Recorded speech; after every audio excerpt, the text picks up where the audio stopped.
Have you ever wondered why it's so easy to promise to change and so hard to begin? Why some people get stuck in endless analysis while life passes by? Is there anything more painful than looking in the mirror and seeing someone you didn't want to become? Dostoevsky knew this pain. In one of his most disturbing works, Notes from Underground, he created the perfect portrait of someone who understands everything but does nothing. And the scariest part isn't the character. It's recognizing parts of him in ourselves. Dostoevsky didn't write about heroes. He wrote about real people, contradictory and broken. In The Brothers Karamazov, he explored how to find meaning amid chaos. But in Notes from Underground, he went further. He created a character without redemption, a 40-year-old man, bitter, isolated, literally living beneath the ground in St. Petersburg. The underground isn't just a place, it's a mental state. The choice to observe instead of live.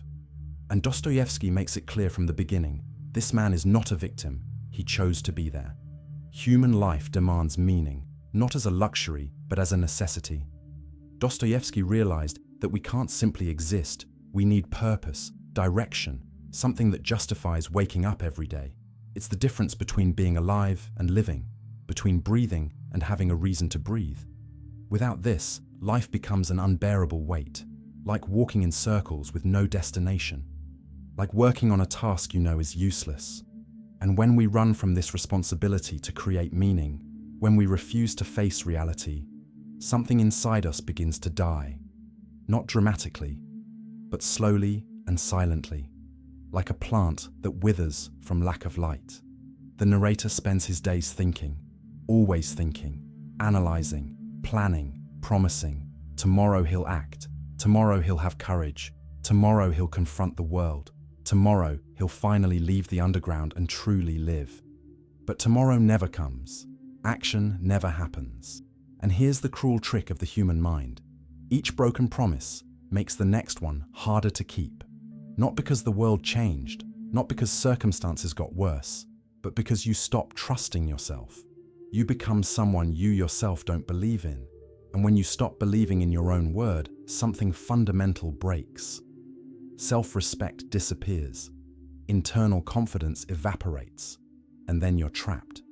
Not in external chains that someone placed, but in something much worse, the internal certainty that you're someone who promises but doesn't deliver.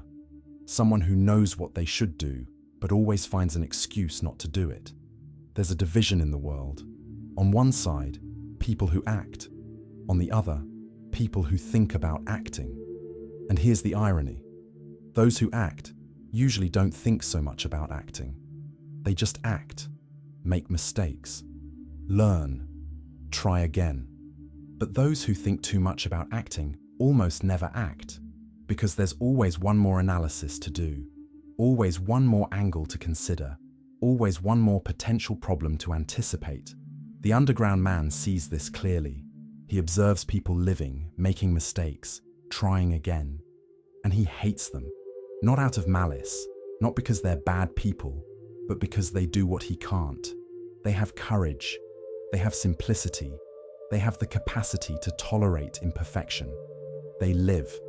And this is unbearable for someone who chose not to live. It's like a prisoner hating free people. Not because freedom is bad, but because their freedom exposes his own prison. Because their presence is a constant reminder of what he could be, but chose not to be. So he convinces himself of something interesting, that he's superior, more intelligent, deeper, more aware. And maybe he is. But what good is intelligence without action? Genius that builds nothing. He transforms his mental capacity into refuge, a sophisticated fortress, a place where he can be an eternal genius in potential because he never risks proving anything in reality.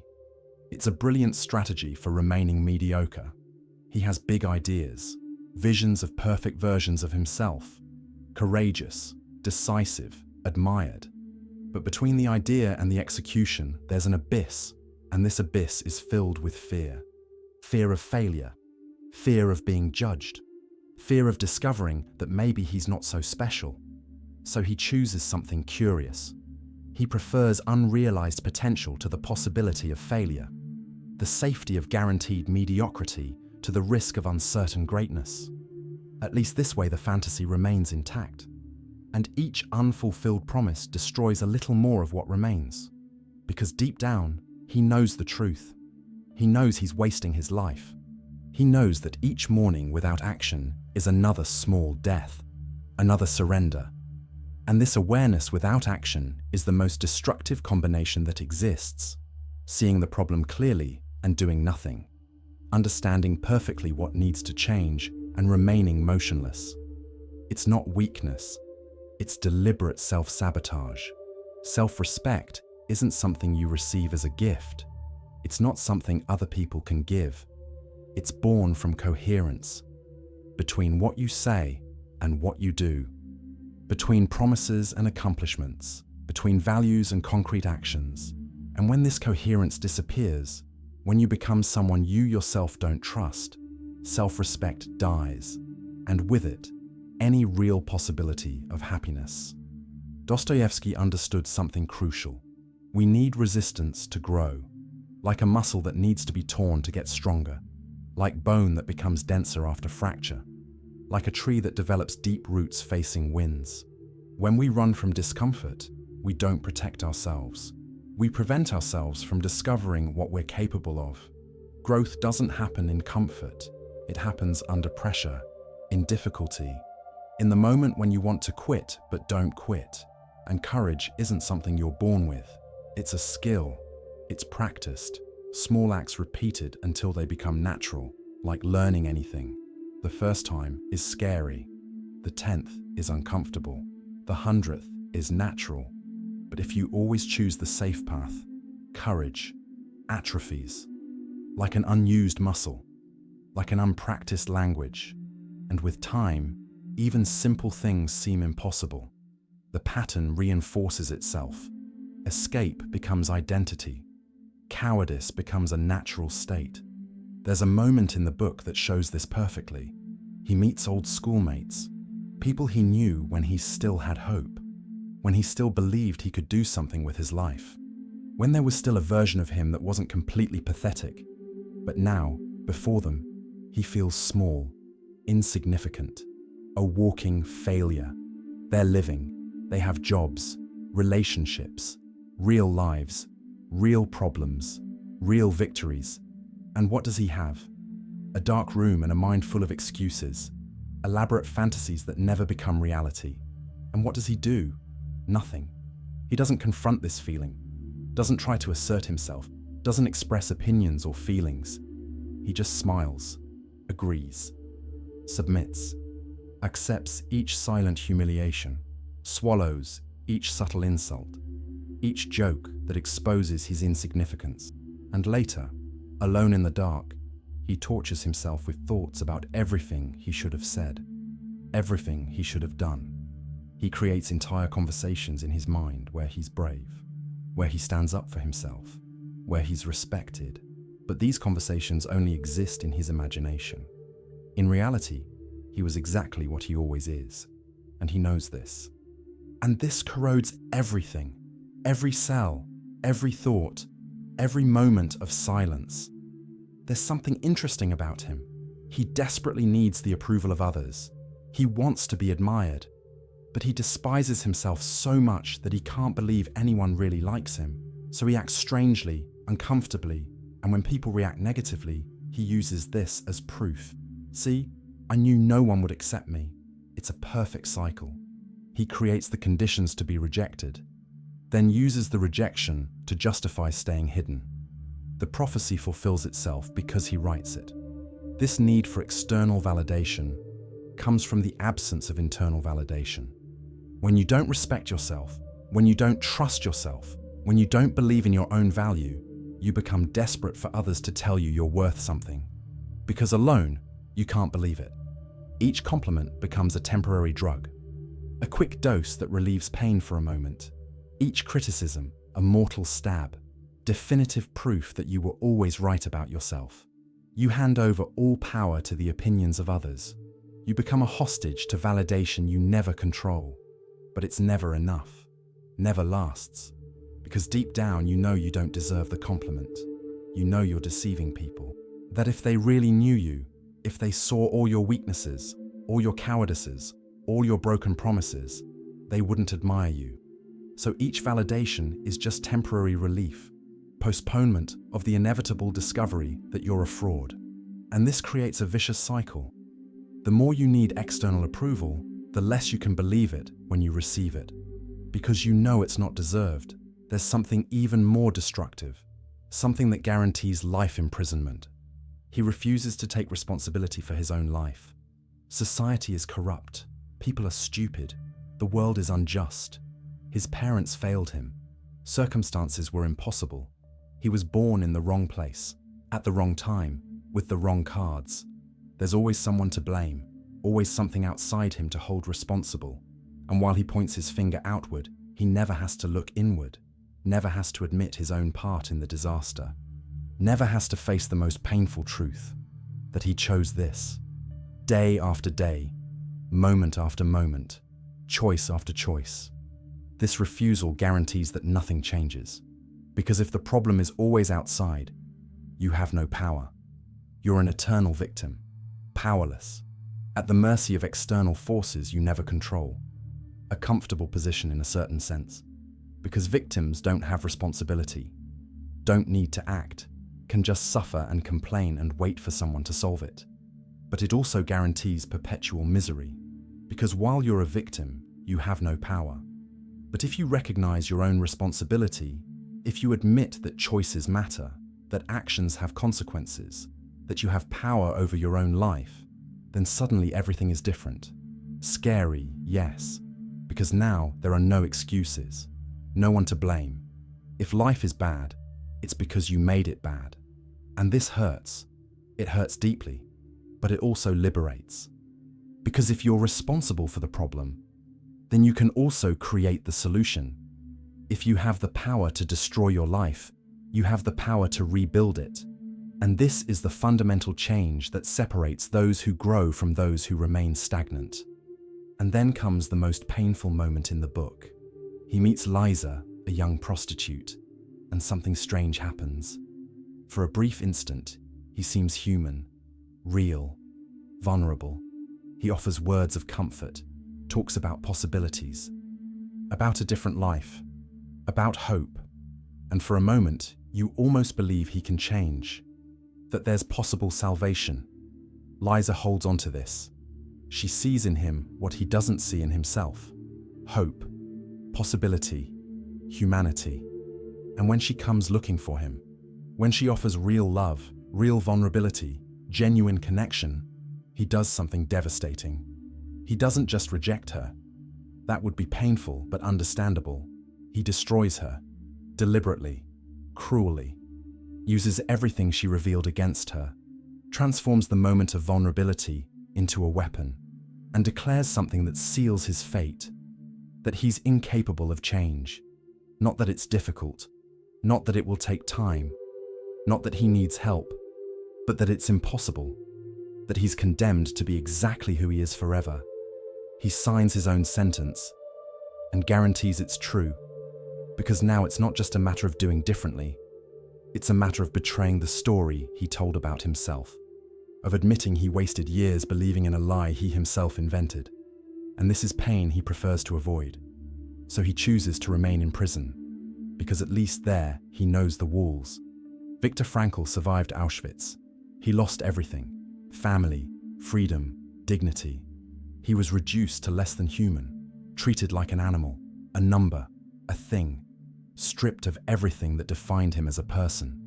And amid this absolute horror, he discovered something fundamental, something that would forever change our understanding of human nature. That even in the most extreme situation, you have a freedom no one takes away. The last human freedom, the freedom to choose your attitude, to find meaning even in absurd suffering, to decide what the experience means. He couldn't choose to be there, couldn't choose the treatment he received, couldn't choose whether he'd live or die, but he could choose how to react, how to interpret, how to give meaning. And this freedom, this fundamental responsibility, is what separates us from animals, what makes us truly human. Not our intelligence, not our capacity to think, but our capacity to choose, to give meaning, to create purpose where none exists. And if Frankl could do this in Auschwitz, if he could find dignity amid horror, then what excuse do we have? What circumstances in our lives are worse than a concentration camp? And yet how many of us waste the freedom he never had? How many choose victimization when we have all conditions to choose growth? The fastest path to unhappiness isn't being hated. It's not being poor. It's not having bad luck. It's not being born in the wrong circumstances. It's despising yourself, losing respect for yourself. Because when this happens, nothing else matters. You can have money. You can have apparent success. You can even have people who say they love you. But if you look in the mirror and see someone you despise, someone you don't trust, someone you know is a coward, none of this makes a difference. You carry an internal prison that goes with you everywhere, to every situation, to every relationship. It doesn't matter where you are. It doesn't matter who's beside you. It doesn't matter what external conquests you accumulate. The prison goes along. You're your own jailer, your own judge, your own sentence. And there's no possible escape because you're running from yourself. And wherever you go, there you are, with all your flaws, with all your broken promises, with all your wasted potential, with the entire list of moments when you knew what you should do but chose to do something else. The underground man is intelligent, very intelligent, and he uses this destructively. He creates elaborate arguments to justify inaction, develops a worldview that makes his passivity almost noble, transforms weakness into supposed wisdom, cowardice into supposed superior consciousness, paralysis into supposed philosophical depth. And the more intelligent, the more convincing the arguments, the more sophisticated the excuses, the more elaborate the rationalizations. This is intellectual arrogance in its most dangerous form. Using intelligence not to improve life, not to solve problems, but to justify stagnation, to create false superiority that compensates for the internal sensation of failure. It's empty pride, built on unrealized potential, on possibilities never tested, on an idealized version that exists only in imagination. Like having all the tools to build a cathedral and choosing to build a prison. He considers himself superior to others, deeper, more aware, more sensitive. And maybe he is. Maybe he sees things others don't see. But all this depth produces nothing, builds nothing, helps no one, not even himself. His genius becomes a heavy burden, a constant reminder of everything he could have done but never did, of everything he could have been but never was. Dostoevsky shows that intelligence without action is a form of death, perhaps worse than ignorance. Because an ignorant person can act without being paralyzed by self-awareness, can try, fail, learn, try again, doesn't see all obstacles before starting, doesn't anticipate all possible problems, doesn't analyze all possibilities of failure, just acts, and through action grows, through error learns, through failure gets stronger. But an intelligent person who doesn't act gets stuck in an infinite cycle of analysis, always seeing all sides of each question, always aware of all problems, always capable of finding a reason to do nothing. They see an obstacle where others see opportunity, see risk where others see possibility, see threat where others see challenge. And this capacity to see obstacles becomes a curse when it's not accompanied by the courage to face them. It becomes paralysis disguised as wisdom, cowardice disguised as prudence, fear disguised as realism. And the more intelligent a person is, the more convincing the rationalizations, the more sophisticated the excuses, the more elaborate the justifications for inaction. He rejects advice, despises suggestions, ignores any attempt to help, because accepting help would be admitting he needs it, would be recognizing he doesn't have all the answers, would be giving up the illusion of superiority that sustains him. And without this illusion, what remains? Just a common man, with common problems, living a mediocre life. And this is unacceptable for someone who built an entire identity on being different, special, superior. So he remains closed, locked in his own mind, convinced he knows more than everyone.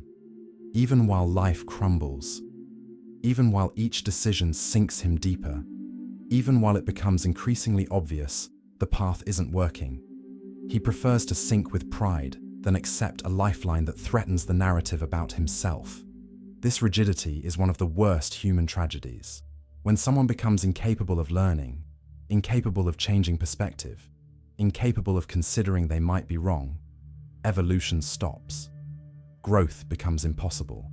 The person becomes frozen in a version of themselves, repeating the same mistakes, thinking the same thoughts, living the same miserable life indefinitely, like being trapped in a labyrinth but refusing a map because you're certain you know the way, like being sick but refusing medicine because you believe your body knows better, like drowning but refusing rope because admitting you need it would be admitting weakness.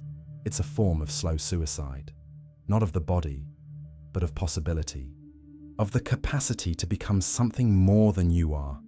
And what makes this even more tragic is that it's usually a choice. It's not that the person can't change, it's that they don't want to, because changing would mean admitting they were wrong. And pride doesn't allow this, so they choose to die stagnant instead of living in evolution. We are beings who need to grow, evolve, constantly reinvent ourselves, not by choice, but by necessity. The world changes, circumstances change, people around us change, and if we remain the same, we become out of sync with reality. We become obsolete, like software that's never updated, like a map of territory that doesn't exist anymore, like knowledge that was true in the past but isn't anymore. When we stop evolving, when we become rigid and closed, when we decide we already know everything we need to know, something essential dies. It doesn't matter how much knowledge we have. It doesn't matter how intelligent we are. It doesn't matter how many books we read or how many experiences we accumulate. If we're not open to learning, to questioning our own certainties, to growing beyond what we are today, we're essentially dead in life.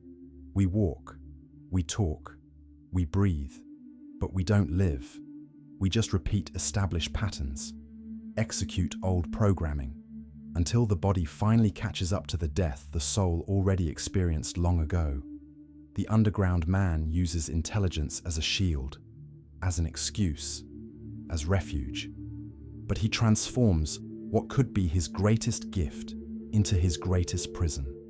A brilliant mind that doesn't act is just a sophisticated observatory of an unlived life, like having a powerful microscope but never looking through it. Potential that remains eternally potential, never becomes real, never touches the world. Sterile genius, possibility buried alive. And there's something profoundly sad about this. Seeing someone with so much capacity waste everything in the name of fear. Someone who could do so much choosing to do nothing. Someone who could be extraordinary choosing to be invisible. But understand, Dostoevsky didn't create this character for us to judge him. He created him as a warning, as a mirror. So we recognize the moments when we begin to build our own underground. And these moments are more common than we want to admit. You're building an underground when you know the problem, but postpone the solution. When you know you need to have a difficult conversation, but wait for the perfect moment that never comes. When you see opportunity, but invent a reason not to try. When you promise yourself change, but wake up the next day doing exactly the same thing. When you criticize others for doing something, but you yourself never tried. When you use intelligence to explain why you can't, instead of discovering how you can.